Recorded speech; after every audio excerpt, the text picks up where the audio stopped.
Hello, everyone. Welcome to another special episode of the podcast series with JK Tech. This podcast series is very special because it's on a very contemporary topic, which majorly revolves around the fourth industrial revolution, which is retail and analytics and big data. So, as retail market becomes extensively competitive, the ability to optimize on serving business processes while satisfying customer expectations has never been more important. Therefore, managing and channelizing data to work towards customer delight as well as generate healthy profits is crucial to survive prosperously. In the case of big retail players internationally as well as in India, data or rather big data analytics is now being applied at every stage of the retail process, tracking emerging popular products, forecasting sales and future demand through predictive simulation, optimizing product placements and offers via customer heat mapping, and many more. To learn more about this topic, we have an esteemed guest from JK Tech, Mr. Girish Kumar, Vice President Solutions, Retail and Consumer Packaged Goods. Welcome, Mr. Girish. To give you a brief introduction about Mr. Girish, Girish is an adept leader with more than 23 years of experience across leadership roles, working at the intersection of business and technology strategies. I would invite Mr. Girish to give a brief introduction about himself. Thank you, Nikhil. Thank you so much for having me here. Hello, everyone. Nikhil introduced, I come with about 23 years of experience across various roles in various organizations. And I also hold a Ph.D. in strategic retailing. So you can technically call me Dr. Girish as well. So I come with a deep expertise spanning omnichannel retailing, multi-channel fulfillment, supply chain, order and inventory management, digital commerce, and retail analytics. I worked with some of the Fortune 100 retailers across the world, spearheading business transformation programs. And as Nikhil mentioned, I'm currently employed with JK Tech as Vice President, leading the retail and CPG domain consulting products and platform solutions. Thank you, Mr. Girish. You kept it very brief, introducing yourself, but there's a lot we look forward to learning from you through this podcast. So now let's jump right directly into the podcast. So can you help us understand what is retail analytics, and could you help us contextualize what is retail analytics and introduce this topic to our audience? So, retail analytics is all about leveraging a large amount of data captured by a retail organization to derive meaningful insights related to sales, inventory, products, pricing, customers, and other key aspects of the business that are crucial for decision making, right? So it uses volumes of data from a variety of sources like ERP, CRM, point of sale, order management system, inventory management system, e-commerce, sensors, cameras, and so on, right? To discover trends, patterns, and associations. Well, if we look back in the 1990s, spreadsheet was the most popular tool for all descriptive analytics done manually to understand what has happened in the past, right? So analysts compiled data in Excel and applied generic statistical models to understand the data, but it didn't have the ability to scale to the next level of forward-looking insights needed for complex predictions. And in the early 2000, business intelligence leaped many reporting tools which analyzed historical data to generate descriptive reports and few limited forecast reports as well. Well, post 2010, predictive analytics and diagnostic analytics took the business world by storm, helping to understand what next and why aspects. Right, and machine learning combined with statistical modeling was increasingly used to generate predictions or even find anomalies. And later, as machine learning technique matured and volume and variety of data increased due to accelerated digitization, newer techniques such as neural networks and deep learning started racing ahead for more accurate predictions and better business decisions, right? So the business needs are now demanding prescriptive analytics to prescribe actions that can shape the future of the business, suggesting retailers the best alternative for the best possible outcome. Thank you, Mr. Girish, for such a lovely introduction and walking us through a time lapse of how business analytics and how data has evolved in the last 30, 35 years. Moving forward, you said that the needs are changing and the industry has evolved almost like three times of what it, threefold rather, of what it was in the 1990s. So, how does this industry fare today as to what is its size and what are the trends are you picking up in this modern day retail business? Okay, so as per Fortune Business Insights, the global retail analytics market is projected to grow from USD 5.84 billion in 2021 to USD 18.33 billion in 2028 at a CAGR of 17.7%. Yeah. And we also need to take a cue on the consumer behavior. So globally, consumer behavior towards shopping has transformed significantly, and more so post COVID-19 pandemic due to social distancing norms, reduced tolerance levels due to lockdowns, increased technology usage, and being well informed than ever before, right? So, moreover, mobile devices are playing a prominent role in expanding, say, the IoT ecosystem, and retailers are leveraging the rich data collected from various devices, systems, and sensors, right? So, as per one of the reports from McKinsey, if I have to quote, the operating margins of retailers adopting big data analytics are likely to increase by about 60%. And one of the latest research says that retailers using advanced analytics outperform the competition by 68% in earnings, and this is growing exponentially. As a matter of fact, right, 29% of sales at Amazon, for instance, is attributed to the recommendation engine, which analyzes millions of transactions every day. So this is growing significantly, as we speak. Thank you so much for showing the enormity of what lies in store for us for the next decade in retail analytics business. And there's a lot of scope there. I can see a CAGR of 17% is really phenomenal, and that shows that how much potential this industry has. So now that we have kind of established as to what is the potential, can you also help our audience understand the scope of what retail analytics helps us going forward? Yes, Nikhil. So, according to an article from MIT Sloan Management Review, right, it is reported that there is a striking correlation between an organization's analytics sophistication and its competitive performance. So, continuing on this note, advanced analytics helps retailers to identify the current trends, reorder supplies, optimize and revise prices in real time, optimize product placements, manage distribution across stores, and various other things. So retailers today have a better way to get a 360-degree view of customers and make personalized offers based on the purchase history as well as preferences, and correlating to what other similar customers are purchasing, right? And historical data and trend analysis are used to decide what products to carry and in what quantities as well. So data can be collected through various sources like loyalty programs, credit card transactions, past searches, and even macroeconomic factors as well to analyze purchase patterns and predict future demand. So in fact, by combining it with social media data, retailers can make better sales prediction and design relevant campaigns, thereby ensuring increased sales and customer satisfaction and efficient utilization of resources, right?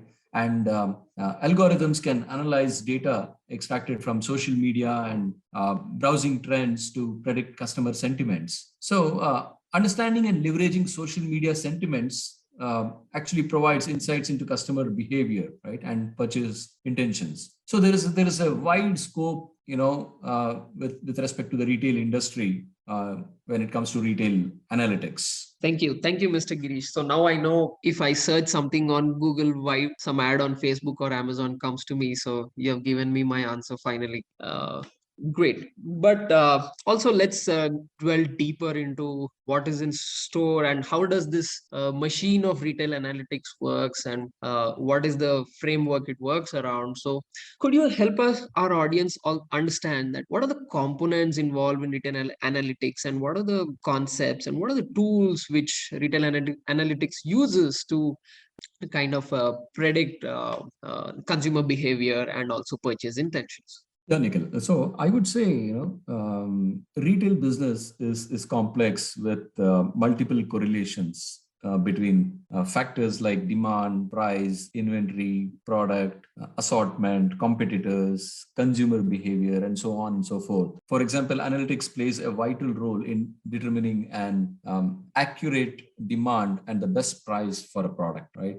So algorithms can track demand fluctuations, inventory levels, competitor prices, and other external factors to respond to market changes and adjust prices in real time. So if I have to talk about some of the key components of retail analytics, so which helps in successful business strategy. So those would be like personalized experience, product recommendations, forecasting sales trends, store-wise product assortment, of course, demand forecasting, and then optimized labor scheduling, dynamic pricing model, various things like this. And of course, we cannot forget a market basket analysis, and then shopper journey insights, customer traffic monitoring. And today we are talking about location-based analytics and sentiment analysis, which has been there for some time now. So all these add up as the key components for a successful retail business strategy. Wow,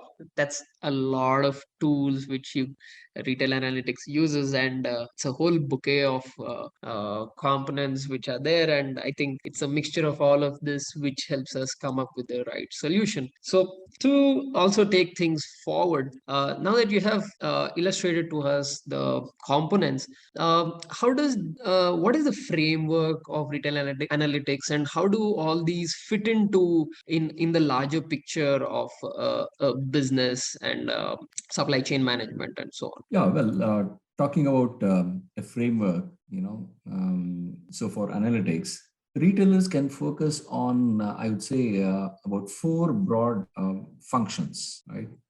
Merchandising, store operations, supply chain management, and marketing. Of course, there are a few others, but these are four broad functions to call it as a framework. So talking about analytics and merchandising, so we can adopt assortment planning, product placement, space allocations or shelf allocation, price optimization, various things like that.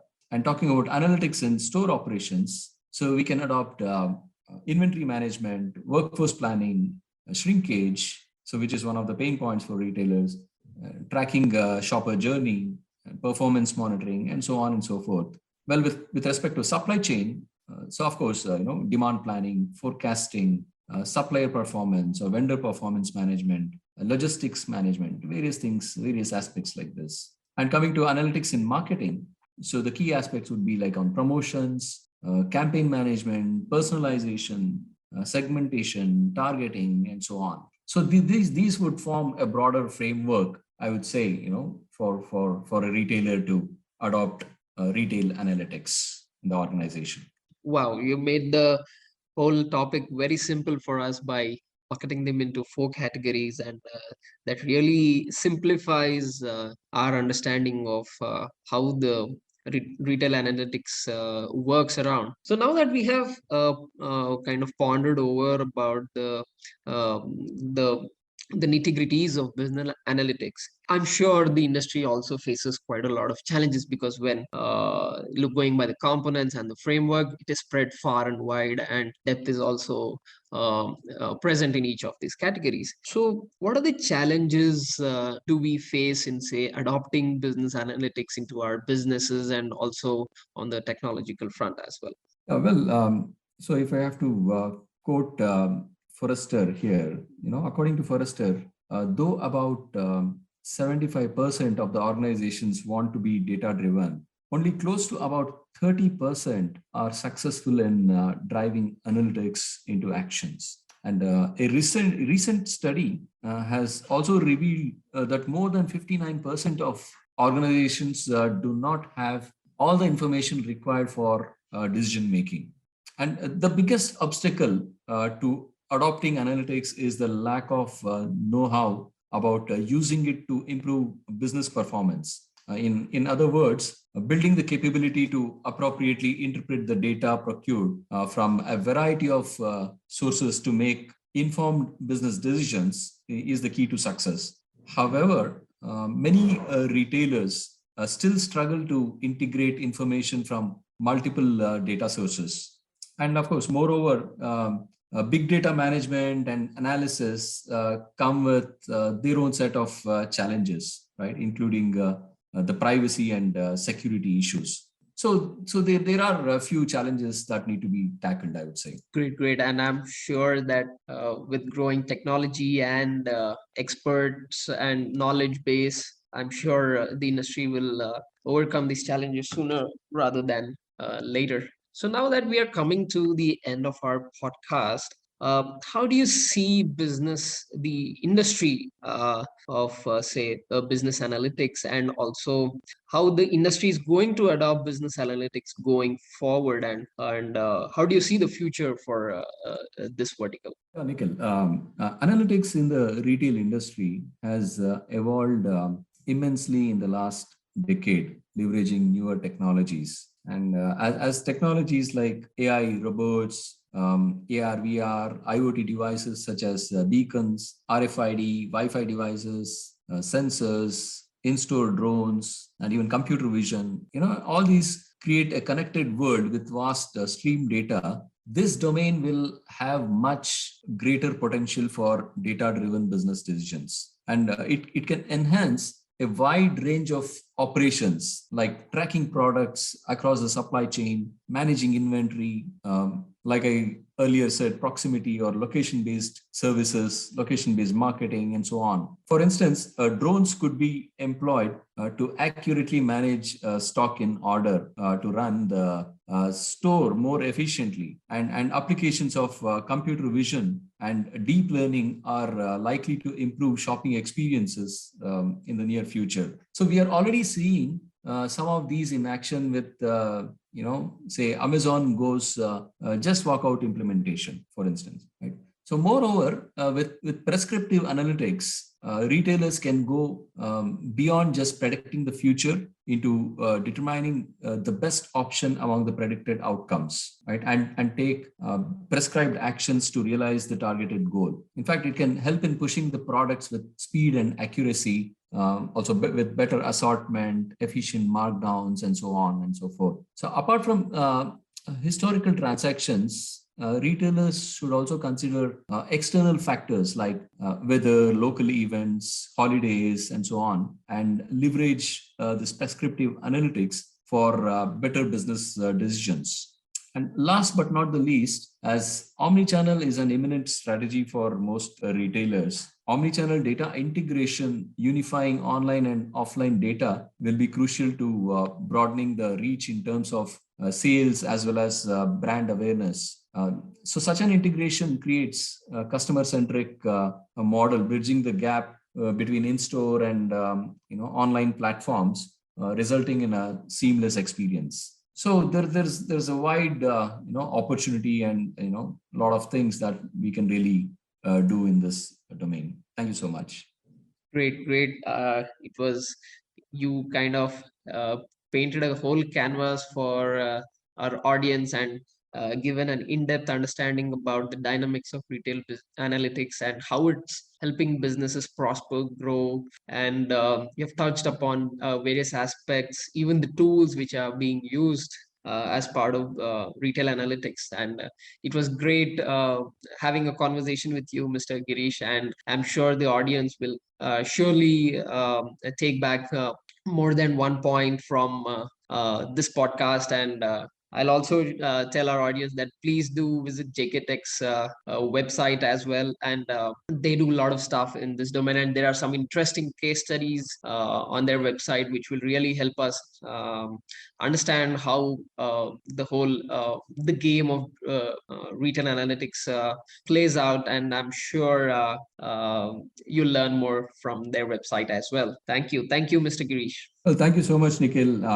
So I'm equally happy and was very excited and to be part of this conversation. We are having at this accelerated growth stage. So it was wonderful having this conversation. I'm sure people would find value in this podcast. I'm sure we can do a lot more things and help you guys at whatever stage you are in. So do reach out to us and have a good day. Thank you so much.